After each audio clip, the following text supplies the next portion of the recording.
नमस्कार, आपकी बात छत्तीसगढ़ में आप सभी का स्वागत है। आपके साथ मैं हूं अभिलाष मिश्रा। छत्तीसगढ़ में कोरोना काल में लोगों की सेवा करने वाले कोरोना योद्धा पिछले 30 दिनों से अनिश्चितकालीन हड़ताल पर हैं। दरअसल कोरोना कंट्रोल में आते ही इनकी सेवाएं खत्म कर दी गईं। सरकार ने इसके लिए कमेटी का गठन कर दिया है क्योंकि ये नौकरी की मांग कर रहे हैं, लेकिन अस्थायी स्वास्थ्य कर्मी अपनी मांगों पर अभी भी डटे हैं। उधर बेरुखी से तंग आकर आज इन्होंने बड़ा सवाल खड़ा कर दिया। जब सरेंडर करने वाले नक्सलियों को नौकरी दी जा रही है तो उन्हें सेवा के बदले बेरोजगारी क्यों दी जा रही है? यह बड़ा सवाल है। और यह भी पूछा क्या हम भी नक्सली बन जाएं तभी हमें नौकरी मिलेगी? उधर बीजेपी और कांग्रेस में एक बार फिर इस मुद्दे को लेकर सियासत तेज हो गई है। आज इसी पर करेंगे आपकी बात।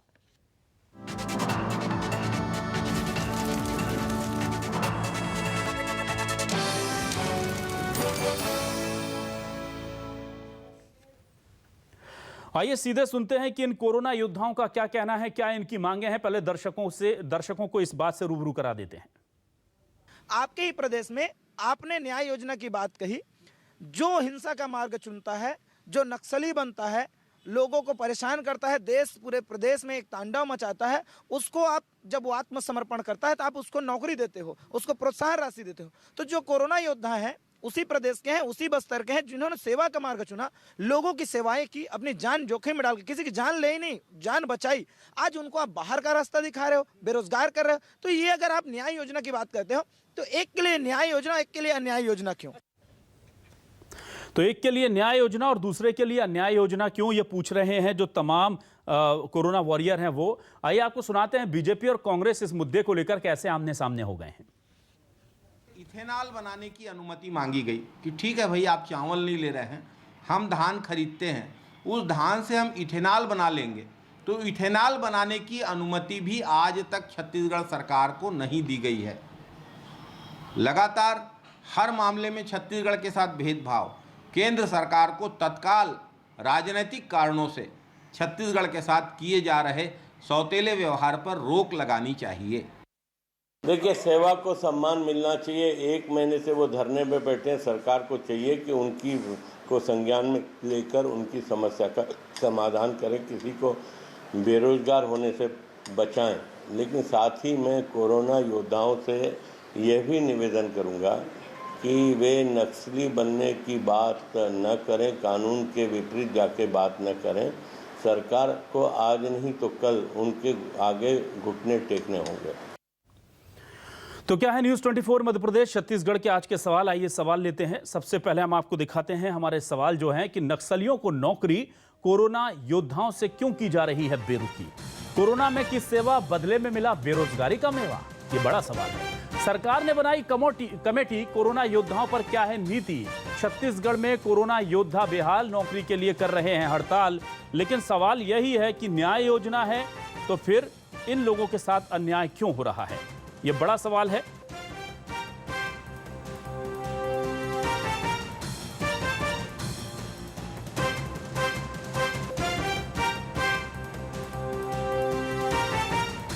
और आइए सीधे रुक करेंगे हम अपने मेहमानों का। हमारे साथ खास मेहमान जुड़ चुके हैं। बीजेपी से प्रवक्ता अमित चिमनानी जी जुड़ चुके हैं। अमित जी, बहुत स्वागत है आपका न्यूज़ 24 मध्य प्रदेश छत्तीसगढ़ पर। हमारे साथ नितिन भंसाली जी हैं, कांग्रेस के वरिष्ठ नेता, प्रवक्ता। बहुत बहुत स्वागत है नितिन जी आपका भी न्यूज़ 24 मध्य प्रदेश छत्तीसगढ़ पर। और शिवम मिश्रा हमारे साथ उन आंदोलनकारियों के साथ हैं उस जगह से जहां पर यह हड़ताल चल रही है, धरना प्रदर्शन चल रहा है। हड़ताल तो नहीं कहेंगे क्योंकि ये लोग तो बेचारे नौकरी पर हैं नहीं, लेकिन धरना प्रदर्शन इनका 30 दिनों से चल रहा है। मैं आऊंगा अमित जी, नितिन जी आपके पास, लेकिन पहले जिन लोगों के लिए आज हम ये डिबेट लेकर आए हैं उनकी बात सुन लेते हैं। शिवम, जरा पूछें कि क्या वजह है कि इस तरह के बड़े बयान देने पड़ रहे हैं कि क्या हम नक्सली बन जाएं, और पढ़ने लिखने के बाद क्या उन्हें और कोई उम्मीद नहीं मिल रही है? क्योंकि अभी तो छत्तीसगढ़ में बहुत सारा काम होना है, सरकारी नौकरियां आनी है, तो आगे उनके लिए कुछ व्यवस्थाएं हो जाएंगी। भरोसा नहीं है क्या सरकार पर? बिल्कुल, देखिए, छत्तीसगढ़ क्रांतिकारी कोरोना योद्धा के बैनर तले जिस तरीके से पिछले 30 दिनों से कोरोना योद्धाओं द्वारा बड़ी संख्या पर यहाँ पर जो है धरना प्रदर्शन किया जा रहा है सरकार के खिलाफ। और इस वक्त हमारे साथ मौजूद है कई ऐसे लोग जो पिछले 1 महीनों से यहाँ पर पहुँचे हुए हैं, अलग अलग जिलों से आए हुए हैं। हम इनसे बातचीत करेंगे। आप कहाँ से आए हुए हैं? मैं बस्तर से आया हूँ। बस्तर से आए हुए हैं। तो आप लोगों ने हिंसा का मार्ग चुना है, आज आप लोगों का एक बयान आया। कि जिस तरीके से जो है सरकार अगर हमें इस तरीके से रोजगार करेगी तो हम जो है अब नक्सली बनकर जो है सरकारी नौकरी करेंगे। ऐसा क्यों? अभी तो काफ़ी ज़्यादा समय है आप लोगों के लिए, छत्तीसगढ़ में तमाम प्रकार की योजनाएं हैं, उसमें नौकरियां भी निकलनी है, तो ऐसा क्यों इस तरीके का आप लोगों ने मार्ग चुना? देखिए, हमने हिंसा का मार्ग चुनने की बात नहीं कही है। हम लोग ना ही हम हिंसा का मार्ग में जाना चाहते हैं। हम पढ़े लिखे हैं, भले हम लोन वोन लेके पढ़े ले हैं, जो भी किए हैं, लेकिन हम लोग मेडिकल के फील्ड में आए हैं, देश की सेवा करना चाहा है। और आज भी हमने मेडिकल के फील्ड में जब आया है तो यह शपथ ले लिया कि हम सभी देश की सेवा में रहेंगे, कार्यरत रहेंगे। और हमने सरकार का साथ दिया, सरकार का साथ दे, सबका साथ दिया, लेकिन सरकार ने हम लोग का साथ नहीं दिया। हम तो अभी भी हम सरकार का साथ देना चाहते हैं, हम देश का सेवा करना चाहते हैं, लेकिन सरकार हमारे साथ क्या कर रही है? सरकार न्याय की बात करती है, लेकिन हमारे साथ तो अन्याय कर रही है। हमने कोरोना योद्धा बन के दिखाया, उन्होंने कोरोना योद्धा कहा हम लोग को, लेकिन हमारे साथ अन्याय किया। आज ही के प्रेस विज्ञप्ति द्वारा यह जारी हुआ है, आज ही मैं आपको दिखा सकता हूँ कि ये देखिए, जो नक्सल हैं उनके दंपति को सरेंडर करने पर एसपी द्वारा प्रोत्साहन राशि दिया जाता है। तो हमने जब इतना सरकार की सहायता किया तो सरकार हमको कुछ सहायता प्रदान क्यों नहीं करती है? क्यों हमसे अन्याय करती है? हम नहीं चाहते, हम किसी भी ऐसे हिंसा के मार्ग पे जाना नहीं चाहते हम। सत्या, कुछ वहाँ पर फीमेल भी हैं, कुछ महिलाएं भी हैं वहाँ पर, जरा उनसे भी पूछें कि उन्हें क्या भरोसा नहीं है सरकार पर। सरकार बोल रही है कि हम आगे देखते हैं क्या कुछ हो सकता है, कमेटी भी बना दी है, फिर इतनी बड़ी बात कर देना और इस तरह तक, इस लेवल तक क्यों सोच रहे हैं वो लोग? बिल्कुल, देखिए क्या सरकार पर भरोसा नहीं है कि आप लोग पिछले 30 दिनों से यहाँ पर बैठे हैं, आप लोगों के लिए कमेटी भी गठित कर दी गई है, लेकिन बावजूद इसके आप लोग जो है लगातार आंदोलन पर बैठे हुए हैं, क्यों? सरकार सर, हमें सरकार पर पूरा भरोसा है, लेकिन हमें सरकार की कमेटी पर भरोसा नहीं है। वो इसलिए सर कि आज तक बहुत सारी कमेटी गठित हुई है, लेकिन आज तक उनका सकारात्मक पहल नहीं निकला है। मैं आपको बताना चाहूंगी कि हमारे नियमित कर्मचारी संघ का 2 बार कमेटी बन चुकी है सर, और अभी तक उन्हें कोई पॉजिटिव रिस्पॉन्स नहीं मिला है। हमारी सिर्फ एक ही मांग है कि हमें निरंतर कार्य पे रखा जाए, जिस मांग को लेकर हम पिछले 30 दिन से यहाँ पर धरना प्रदर्शन में बैठे हुए हैं। सर, मैं आपको बताना चाहूंगी, हमारे टीएस बाबा स्वास्थ्य मंत्री जी कहते हैं आपदा खत्म तो प्रबंधन खत्म। मैं उनसे पूछना चाहती हूँ कि किस जगह पे अभी तक आपदा खत्म हुआ है? अभी भी लगातार केस निकलते ही जा रहे हैं और तीसरी लहर की भी संभावना जताई जा रही है। तो हमें बेरोजगारी का रास्ता क्यों दिखाया जा रहा है? हमें क्यों जॉब से निकाला जा रहा है? और सर, मैं आपको और भी कुछ दिखाना चाहती हूँ। राज्य में 63 नए स्वास्थ्य केंद्र को मिली मंजूरी, तो सर इसमें भी तो मानव संसाधन की जरूरत पड़ेगी। तो हमें बाहर का रास्ता दिखाकर बेरोजगार कर अनट्रेन्ड जो स्टाफ है उनको क्यों लिया जा रहा है? हम भी तो डिग्री होल्डर है, हमारे शिवम, कितने लोग हैं कुल ये कोरोना वॉरियर्स? ऐसे इनकी संख्या जरा पता कर लें, एक बार पूछ लें कितने लोग हैं कुल ये इस तरह के जिन्हें कोरोना वॉरियर्स के टाइम पर काम कराया गया और फिलहाल अभी ये लोग बेरोजगार हैं। ऐसे कुल कितनी संख्या होगी इनकी? प्रदेश भर में आप लोगों की संख्या क्या है कोरोना वॉरियर्स की, जो आप लोगों से काम कराया गया और अब बेरोजगार बना दिया गया? सर, हम लोग का एसडीआरएफ के तहत 2800 पद की नियुक्ति की गई थी और लगभग डीएमएफ के तहत भी 2000 से 2500 तक की नियुक्ति की गई थी। लगभग 4500 से 5000 तक के हम लोग कर्मचारी हैं। ठीक है शिवम, आप जुड़े रहिए हमारे साथ। हम सभी की सिर्फ एक ही मांग है सर कि हमें निरंतर कार्य पे रखा जाए। बिल्कुल, मैं आता हूँ अमित जी, नितिन जी। सबसे पहले मैं आ जाता हूँ नितिन जी के पास। नितिन जी, ये जो मांग है, देखिए मांग का तरीका गलत हो सकता है, लेकिन जब 30 दिनों तक कोई बैठता है तो अपनी बात को आप तक पहुंचाने के लिए इस तरह की चीज़ें इस्तेमाल करनी पड़ती है। धरना प्रदर्शन में हम समझते हैं, और आज अगर वो ये ऐलान नहीं करते तो शायद हम भी इस पर डिबेट नहीं कर रहे होते। लेकिन सर, ये तो सही है ना कि एक तरफ न्याय योजना आप चला रहे हैं और हम समाज में भटके हुए लोगों को वापस लाने के लिए कोशिश करते हैं, और ये तो वो लोग हैं जिन्होंने समाज के लिए, देश के लिए अपनी जान हथेली पर रख करके काम किया। आखिर क्यों इनकी अनदेखी हो रही है? किसी की अनदेखी इस प्रदेश में नहीं हो रही है, चाहे वो किसान हो, चाहे वो मजदूर हो, चाहे वो युवा हो, चाहे वो बेरोजगार हो। जब सरकार बहुत अच्छा काम कर रही है, जब भी मैं आपको बता दूं कि राष्ट्रीय औसत से आधी है छत्तीसगढ़ में बेरोजगारी की दर। राष्ट्रीय औसत की हम बात करें तो 7.6% है, तो छत्तीसगढ़ प्रदेश की 3.8% है। मैं सेकंड टाइम इस डिबेट में बैठ रहा हूँ। फर्स्ट टाइम भी मैं जब बैठा था तब उस समय आपके शिक्षा विभाग में जिन लोगों की मृत्यु हो गई है उनके परिजन अनुकंपा नियुक्ति की मांग को लेकर इन्हीं के साथ बाजू में पंडाल लगाकर धरने पे बैठे थे। सेम डे ये कमेटी बनी है। दोनों के विषय में सरकार ने ये कमेटी बनाकर सिफारिश मांगी है कि आप लोग इस पे सिफारिश करिए, अनुशंसा करिए कि इसमें क्या किया जा सकता है। कोरोना योद्धाओं के विषय में ये बता दूं आपको कि इनको इमरजेंसी सेवाओं में इनकी नियुक्ति की गई थी। उन सेवाओं में नियुक्ति करते समय कहीं पर भी ये इस बात का उल्लेख नहीं है कि इन्हें निरंतर सेवाओं में रखा जाएगा या इन्हें परमानेंट किया जाएगा। इसके बावजूद ऐसे संकटों के हालात में सरकार इनकी तकलीफों को समझ रही है और इस पर कमेटी गठित की गई है। अभी मेरी बहन, मैं सुन रहा था धरना स्थल से अभी आपके चैनल में ही, वो बोल रही थी कि ऐसी बहुत सी कमेटियां बनी हैं जिसके निर्णय नहीं आते। तो कांग्रेस जो कहती है वो करती है। हमने जो कहा है वो लगातार हम कर रहे हैं और कमेटी बनी भी है। और मैं आपको बता दूं, इस कमेटी की सिफारिश भी बहुत जल्द आएगी और इस सिफारिश के बिंदुओं का अध्ययन करने के बाद इन कोरोना योद्धाओं के हित में, जैसा कि इन्होंने कहा कि इस प्रदेश में न्याय नहीं, कुछ लोगों के साथ तो कोई अन्याय, तो कुछ लोगों के साथ अन्याय हो रहा है, बिल्कुल गलत बात है। सभी के साथ न्याय हो रहा है, आपके साथ भी न्याय होगा। एक बात है जो बहुत बुरी लगी, वो ये लगी कि क्या हम नक्सली बन जाए। ऐसी विचारधारा मन में आनी भी नहीं चाहिए। ये बहुत ही गलत है। हाथ जोड़कर यदि मेरे साथी आपके चैनल के जो वहां पर रिपोर्टर खड़े अगर मेरी बात पहुंचा सकते हैं तो निवेदन करूंगा कि इस तरीके की बात ना करें। लोकतंत्र में आंदोलन करने का, अपने अधिकारों के लिए सड़कों पर उतरना, आंदोलन करना, ये अधिकार सबको है।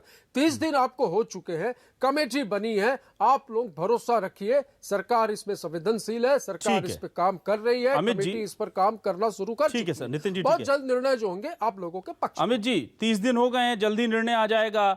और वैसे तो टी.एस. सिंहदेव साहब कह चुके हैं कि भाई आपदा प्रबंधन था, आपदा खत्म, प्रबंधन खत्म। क्या आपको लगता है कि संवेदनाएं भी खत्म हो गई हैं सरकार की? निश्चित तौर पर अगर संवेदनाएं होती तो आज उनकी बात से अलग बात सरकार नहीं कहती और उन्हें समझा रही है कि उन्हें क्या करना चाहिए। अरे वो तो बहुत परेशान है, इसीलिए पिछले 30 दिनों से बैठे हैं। कोई आसान नहीं है। कांग्रेस के कार्यकर्ता बैठ जाएं 30 दिन के आंदोलन पर, हम भी देखें जरा। बहुत मुश्किल होता है। अगर कोई व्यक्ति बहुत तकलीफ में है तो ही ऐसा करने पे वो मजबूर होता है और उनकी पीड़ा को इस बयान से समझने की जरूरत है। वो तो कह रहे हैं कि हम नहीं हिंसा का रास्ता चुनेंगे, लेकिन उन्होंने एक एग्जाम्पल दिया कि क्या हम नक्सली बन जाएं तब हमें सरकार नौकरी देगी। तो इस बात से सरकार की जो नीति चल रही है उस पे एक बहुत बड़ा प्रश्नवाचक चिन्ह है कि आप एक तरफ ये बड़े बड़े बैनर पोस्टर लगाते हैं कि यहाँ पर बेरोजगारी की दर राष्ट्रीय से आधी हो चुकी है और अब मैं आपको सिलसिलेवार बता रहा हूँ जी। यहाँ पर जो शिक्षक अभ्यर्थी हैं वो मनरेगा में सीमेंट और ईटा उठाते हैं, जो विद्या मितान है वो जूता पॉलिश करते हैं, जो बिजली के कर्मचारी हैं वो सर मुंडाकर प्रदर्शन करते हैं, कोरोना योद्धा 30 दिन से प्रदर्शन कर रहे हैं। यहाँ पर एक भी ऐसा वर्ग नहीं है जिसने प्रदर्शन नहीं किया है। इतने सारे युवा आपको कह रहे हैं कि हमको नौकरी नहीं मिली, हमको नियमित नहीं किया गया, तो आखिर ये रोजगार मिला तो मिला किसको? क्या कांग्रेस के नेताओं को रोजगार दे दिया आपने और उसके आंकड़े किसी प्राइवेट एजेंसी को दे दिए और फिर उसके बाद आपने बैनर पोस्टर लगवा दिए? और ऐसा कोई काम भी सरकार ने नहीं किया जिससे रोजगार बढ़े। रोजगार किससे बढ़ता है? नए उद्योग लगते हैं, छत्तीसगढ़ में लगे, कांग्रेस शासन में नहीं लगे। निवेश आता है, उससे रोजगार बढ़ता है। आया निवेश? नहीं आया। इन्होंने 200 फूड प्रोसेसिंग यूनिट लगाने की बात कही थी, 2 यूनिट भी नहीं लगाई। तो कहां से जो है वो रोजगार बढ़ गया? इंफ्रास्ट्रक्चर। लेकिन अमित जी लेकिन जिस संस्था ने ये आंकड़ा दिया कि 3.8 बेरोजगारी दर है, उसी संस्था ने तो बताया कि केंद्र में 7.6 देश की बेरोजगारी दर है। तो जब हम इन पर उंगली उठाएंगे तो फिर वो तो केंद्र पर भी उंगली उठेगी और 2 उंगलियां उठेंगी फिर उधर, तो क्योंकि डबल रेशो है वहां पर। तो वो तो उस आंकड़े का जिक्र कर रहे थे जो आंकड़ा केंद्र और राज्य के अंतर को दिखा रहा है कि केंद्र सरकार ने भी तो वादा किया गया था 2 करोड़ रोजगार देने का और तमाम, वहां पर तो कुछ, अगर 7.6 वहां है तो मतलब जैसे हालात यहाँ है उससे डबल खराब वहां पर हैं। कैसे स्वीकार करें हम? रोजगार के लिए एक सबसे बड़ी बात होती है, अगर कोई सरकार अपनी गवर्नमेंट की स्पेंडिंग बढ़ाती है तो उससे रोजगार के नए सृजन होते हैं। भारतीय जनता पार्टी की सरकार ने अपनी स्पेंडिंग को 18.5 लाख करोड़ रुपए बढ़ाया है। 16 लाख करोड़ का बजट 2014 में होता था और आज 2021 में 34.5 लाख करोड़ का बजट है। हर क्षेत्र का बजट 3 गुना हो गया है। तो जब सरकार खर्चा कर रही है तो उस खर्चे को करने से ही रोजगार बढ़ रहा है। और जो राज्य सरकार है जो अपनी उपलब्धि बता रही है, ये आंकड़े उस एजेंसी को किसने दिया? कि राज्य सरकार नहीं दिए ना, तो राज्य सरकार अपने द्वारा दिए हुए आंकड़ों पे अमित जी, अपनी क्या उपलब्धि बता छत्तीसगढ़ में बजट नहीं बढ़ रहा है क्या? देखिए, जब सर्वे केंद्रीय एजेंसी कर रही है, मैं बोल लूं, मुझसे तो यार पूछा आप गया तो क्या? अपनी एजेंसी पे चिमनानी जी मुझसे सवाल पूछा उठा गया क्या? अमित जी, हाँ अमित जी, मैं आपसे पूछ रहा हूँ। मुझसे पूछा गया। जी जी जी। यहाँ पर जब हम गए थे 3 साल पहले, तो लगभग 95,000 करोड़ का बजट था। 9,000 करोड़ से हमने चालू की थी, छत्तीसगढ़ में सत्ता ली थी, और 95,000 करोड़ का छोड़ के गए थे। और आज इनके 3 साल में वो वहीं का वहीं खड़ा हुआ है। और इसके अलावा बताऊं मैं, इन्होंने 40,000 करोड़ रुपए का 3 साल में कर्जा भी ले लिया, तो भी बजट को नहीं बढ़ा पाए। इतनी बड़ी वित्तीय अनियमितता है। इसीलिए ही हर वर्ग वंचित है और आंदोलित है। मैं कह रहा हूं कि टीवी चैनल पर बड़ी बड़ी बातें और अपना क्रेडिट लेने की बजाय यथार्थ पे काम करें। प्रदेश को रिवर्स गियर पर आप ले गए हैं, हर वर्ग आपसे नाराज है। 2 साल में थोड़ा बहुत काम कर लीजिए। नितिन जी, मेरा सवाल यह है सर कि एक डेटा हमने कई बार दिखाया है, मैं बार बार उसे दिखाना नहीं चाहता, वो थोड़ा पर्सनल लगता है कि ऐसा लगता है कि हम सरकार के खिलाफ इस डेटा को बार बार मिसयूज कर रहे हैं। लेकिन देखिए, एक चीज़ है कि जब आप ये डेटा देते हैं ना कि 3.8 है बेरोजगारी दर, तो आपको ये भी देना चाहिए कि स्वास्थ्य महकमे में कितने पद खाली पड़े हुए हैं। सबसे ज्यादा दूसरे राज्यों की तुलना में, आसपास के राज्यों की तुलना में इस वक्त स्वास्थ्य महकमे में छत्तीसगढ़ में पद खाली हैं।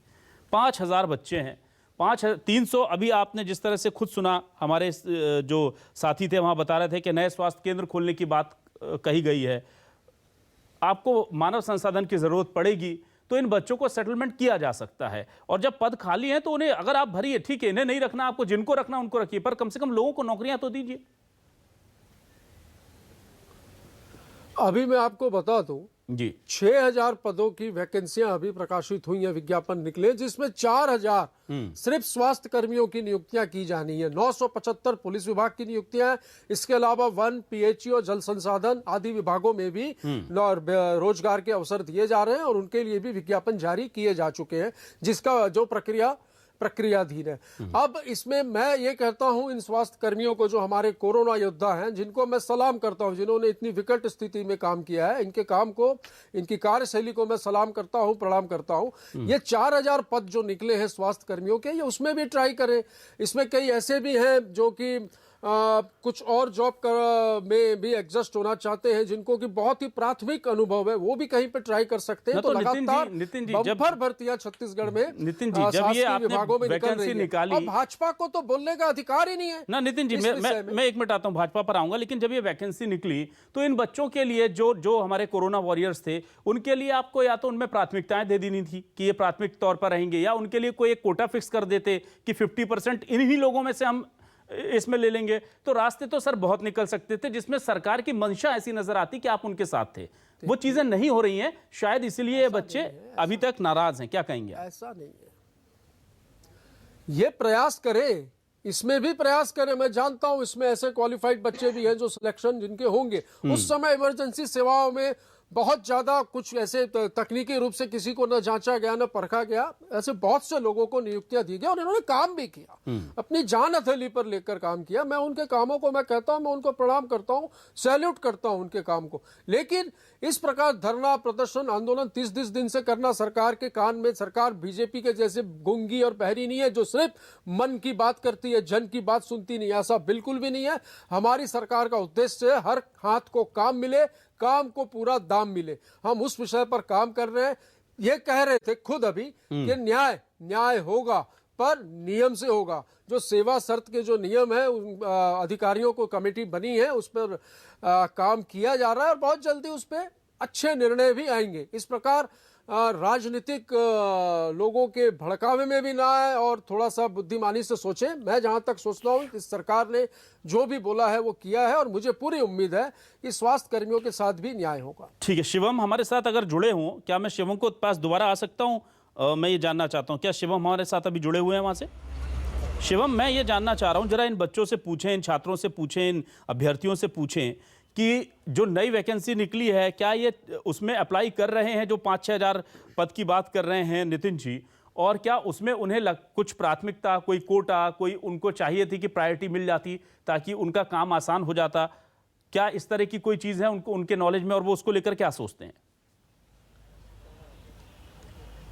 बिल्कुल इनसे जानना चाहेंगे कि जो सरकार की नई वैकेंसियां निकल रही है, 5-6 हज़ार कोटे खाली हैं यहाँ पर देखने को मिल रहे हैं। सरकार के द्वारा दावा किया जा रहा है कि आप लोगों को कोई प्राथमिकता मिली गई कि आप लोग यहाँ से कोई ट्राई कर रहे हैं वैकेंसी के लिए? देखिए भंसाली सर, मेरा आपसे निवेदन है, मैंने आपका बात सुना है, मैं आपसे ये सवाल पूछना चाहता हूँ सर, आपने 4 से 4.5 हज़ार पोस्ट निकाले हैं, अन्य विभागों में भी निकाले हैं, लेकिन हम जो कोरोना योद्धा है सर 4.5 से 5 हज़ार यहाँ पे महीनों भर से बैठे हैं, लेकिन आपके कोई आला अधिकारी ना हमसे आकर कोई हमको फीडबैक देखता है, ना हमको आकर कोई यहाँ पे हमारे तबीयत खराब हो रहे हैं, हमारे घरों से इतने बड़े प्रॉब्लम्स क्रिएट हो रहे हैं। यहाँ पे देखिए सर, ये दीदी का तबीयत कम से कम हफ्ते भर से खराब है सर, लेकिन आपके कोई अधिकारी लोग ना आके हमको मेडिकल ट्रीटमेंट दे रहे हैं, ना हमको कोई भी प्रकार की सुविधाएं दे रहे हैं।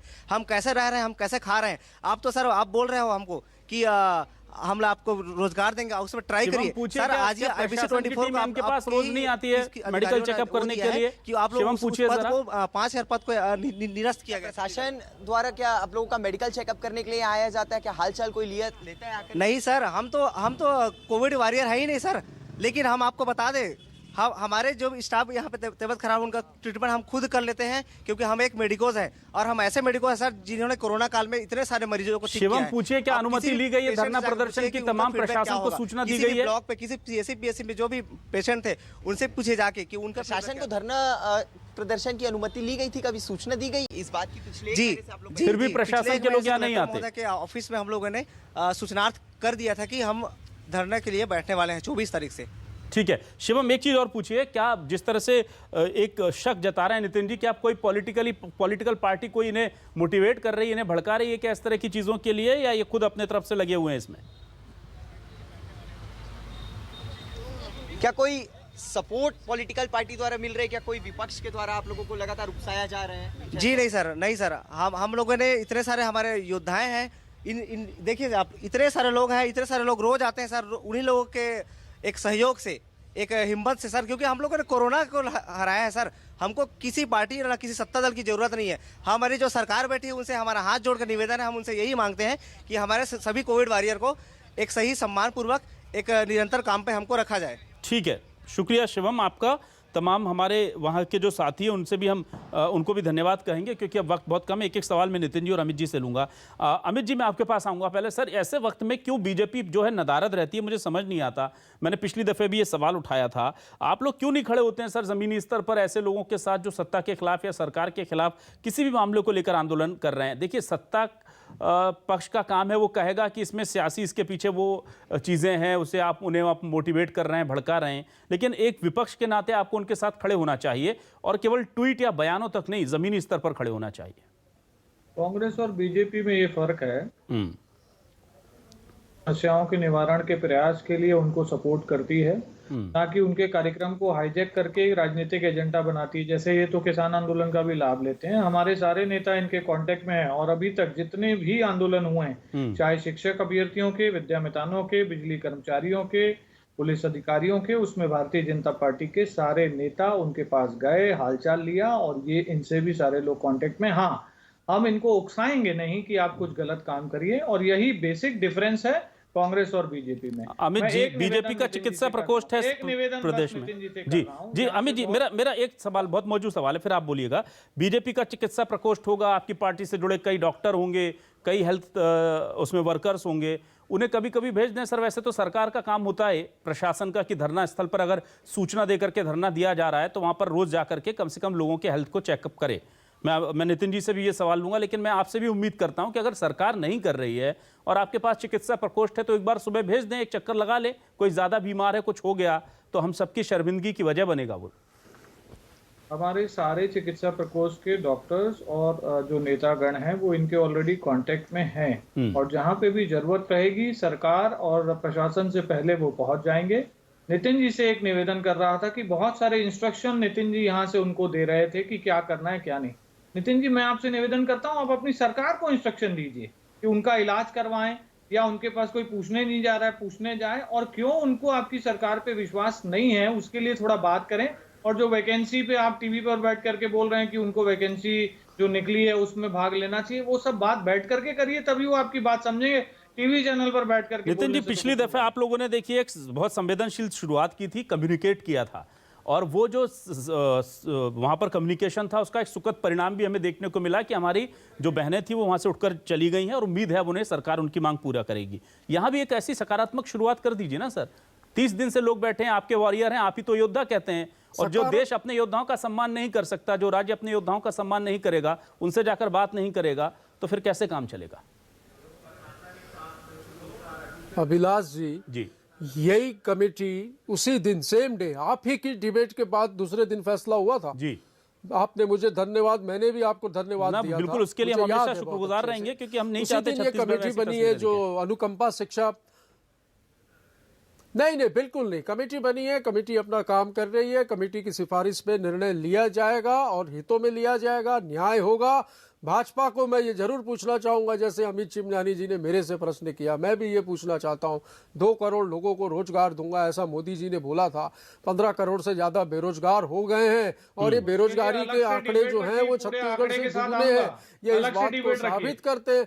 अरे जिस विषय में बोलो भाई, सर, समय खत्म है। नितिन जी बस 10 सेकंड में बैठकर, जैसे आपने मुझे कहा, मुख्य मुद्दे पर आते हैं सर, 10 सेकंड में नितिन जी मैं आपसे ये जानना चाहूंगा, क्या नितिन जी मैं ये जानना चाहूंगा कम से कम चिकित्सा या वहां पर हेल्थ की सर्विसेज मिलें उन बच्चों को जिन्होंने कोरोना काल में अपनी जान जोखिम में डाल के पूरे प्रदेश को बचाया, उनमें से उन लोगों के लिए 2-4 डॉक्टर तो भेज ही सकते हैं ना दिन में रोज। ये तो बेसिक चीजें हैं सर, ये तो करवा दीजिए कम से कम। और रही बात ये मुझे लगता है इंसानियत का तकाजा है सर, चीजें हैं जी नितिन जी। अरे इंसानियत हमको मत सिखाओ भाई, है हमारे अंदर, मरी नहीं है बीजेपी के जैसे, इंसानियत जीवित है और रहेगी। हमारी इंसानियत बिल्कुल आपने संज्ञान में लाया है, बिल्कुल संज्ञान में आपने लाया अभिलाष जी। हम कल ही इस पे संज्ञान लेंगे और मॉर्निंग में खुद CMHO मैडम से या स्वास्थ्य विभाग के अधिकारियों से बात करके ये प्रयास करूंगा कि हो, पर ये भी सहयोग करे कि वहां पे पहुंचने के बाद ये उनको ये ना बोले कि भाई हम खुद स्वास्थ्य कर्मी, हम हमारा चेकअप करना है।